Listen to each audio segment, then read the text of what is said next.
والصلاة والسلام على رسوله الأمين أما بعد فأعوذ بالله من الشیطان الرجیم بسم اللہ الرحمن الرحیم.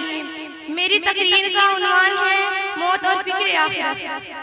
کل نفس ذائقۃ الموت وقال رسول اللہ صلی اللہ علیہ وسلم زوروا القبور فإنها تذکر الموت. وقال في مقام آخر القبر روضة من رياض الجنة أو حفرة من حفر النار أو كما قال عليه الصلاة والسلام.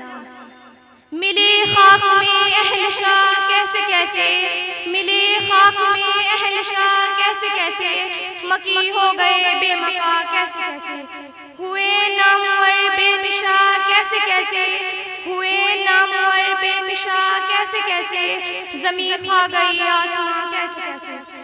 تخت آ رہا تھا جو کل آج وہ زیر خاک ہے، تخت آ رہا تھا جو کل آج وہ زیر خاک ہے. عالم فانی کا منظر کتنا عبرتناک ہے. بزرگوں، نوجوانوں، دین کے پروانوں، قرآن و حدیث کے مستانوں اور میری پیاری ماں اور بہنوں، علماء اسلام، طلباء اعظام، ارباب خاص عام لوگوں نے ہر چیز میں اختلاف کیا ہے اور اپنے اپنے خیالات پیش کرتے ہوئے اپنا علیحدہ نظریہ بیان کرتے ہیں. اختلاف کی دنیا ہے، مشورے جتنے ممکن بات، یہاں تک کہ اس دنیا نے خالق الارض والسماوات کی ذات اقدس کو بھی نہیں چھوڑا. کسی نے دو خدا تسلیم کیے، کسی نے تین، کسی نے خیر و شر کیے، خدا الگ الگ مانے. مشرقین عرب نے 360 خدا مانے تو ہندو مذہب کے لوگوں نے تو حد ہی کر دی اور کہہ دیا کہ 33 کروڑ خدا ہے. میری پیاری ماں اور بہنوں، دنیا میں کسی بھی مذہب، کسی بھی فرقے سے تعلق رکھنے والا انسان ہو، کافر ہو، مسلمان ہو، امیر ہو، غریب ہو، مرد ہو، عورت ہو، عالم ہو یا پھر جاہل ہو، سب کا اس بات پر اتفاق ہے کہ موت آئے گی. یقیناً ایک روز قبر کا مہمان بننا ہوگا. جو دنیا میں آیا ایک دن قبر کی طرف جائے گا. نہ آیا جو کہ باقی رہا، نہ آیا جو کہ باقی رہا، نہ ساگر رہا نہ ساقی رہا.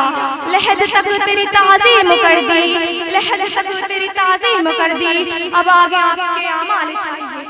کل نفس ذائقۃ الموت، ہر جاندار کا موت کا مزہ چکھنا پڑے گا. یہ زمین کتنے انسانوں کو کھا گئی لیکن اس نے آج تک ڈکار نہیں لی. میری پیاری ماں اور بہنوں، ایک مرتبہ حضرت سلیمان علیہ السلام کے پاس موت کا فرشتہ اس وقت آیا جب آپ بیت المقدس کی تعمیر کرا رہے تھے. فرشتے نے اللہ کا پیغام سنایا. حضرت سلیمان علیہ السلام کو بڑی فکر ہوئی کہ رب العالمین کا پیغام آیا اور بیت المقدس کی تعمیر ابھی باقی ہے.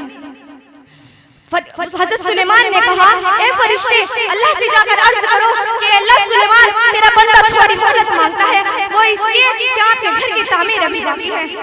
وہ بادشاہ جو ہوا پر حکومت کرتا تھا، وہ بادشاہ جو پرندوں کو اپنے تابع کیے ہوئے تھا، وہ بادشاہ جو جنات پر اپنا حکم چلاتا تھا، وہ بادشاہ جو ساری دنیا پر بادشاہت کرتا تھا، آج وہ زندگی کی بھیک مانگ رہا ہے. چنانچہ یہ کہہ کر آپ کی روح قبض کر لی گئی. قرآن کہتا ہے اذا جاء اجلهم فلا يستأخرون ساعة ولا يستقدمون. جب تمہارا وقت متعین آ جائے گا پھر ایک لمحے کی بھی تمہیں مہلت نہیں مل سکتی. دوسری جگہ ارشاد فرمایا اینما تکونوا یدرککم الموت ولو کنتم فی بروج مشیدہ. اے انسان، جب تو صبح کر لے تو شام کا انتظار مت کر، اور جب تو شام کر لے صبح کا انتظار مت کر، اور اپنے آپ کو مردوں میں شمار کر. یہ موت جو ایک کہتے ہیں اس نے کتنی اڑتی ہستیوں کو زیر خاک کر دیا. موت نے کسی کو نہیں چھوڑا، سب کو اپنے لپیٹ میں لے رکھا ہے. موت کو کوئی چیز ٹالنے والی نہیں. موت کو اگر حکومت کے ذریعے ٹالا جاتا تو فرعون کو کبھی موت نہ دی. موت کو اگر وزارت کے ذریعے ٹالا جاتا محمود کو کبھی موت نہ دی. موت کو اگر حکومت دانائی کے ذریعے ٹالا جاتا تو لقمان علیہ السلام کو کبھی موت نہ دی. موت کو اگر قوت و طاقت کے ذریعے ٹالا جاتا تو رستم و سہراب کو کبھی موت نہ دی. اگر موت کو نبوت کے ذریعے ٹالنا ممکن ہوتا تو دونوں جہاں کے سردار آمنہ کے لال نبی کریم صلی اللہ علیہ وسلم کو کبھی موت نہ دی. میری پیاری ماں اور بہنوں، حضرت عمر رضی اللہ عنہ ایک جنازے کے ساتھ قبرستان گئے اور علیحدہ جا کر بیٹھ گئے. سوچنے لگے، کسی نے عرض کیا اے امیر المومنین، آپ تو جنازے کے ولی ہیں، آپ یہ علیحدہ جا کر بیٹھ گئے. حضرت عمر نے کہا اے لوگوں، مجھے قبر سے آواز آئی اور مجھ سے یوں کہا اے عمر، تم مجھ سے یہ کیوں نہیں پوچھتے کہ میں آنے والے کے ساتھ کیا کرتی ہوں. عمر نے کہا ضرور بتائے، اور ذوالقطار رونے لگے. میں اس کا گوشت کھا جاتی ہوں، اس کے بدن کے ٹکڑے ٹکڑے کر دیتی ہوں، اس کا برا حال کر دیتی ہوں، اس کی ہڈیاں دوسری ہڈیوں میں داخل کر دیتی ہوں. یہ یہ سن کر امیر المومنین عمر بن العزیز کے ہوش پختہ ہو گئے اور اس کے بعد ایک ہفتہ بھی زندہ نہ رہ سکے اور اس دار فانی سے رخصت ہو گئے. یہ وہ لوگ تھے جو موت اور قبر کی سختیوں کو جانتے تھے. اب میں مختصر سا واقعہ بیان کر کے اپنی تقریر کو ختم کر دوں گی.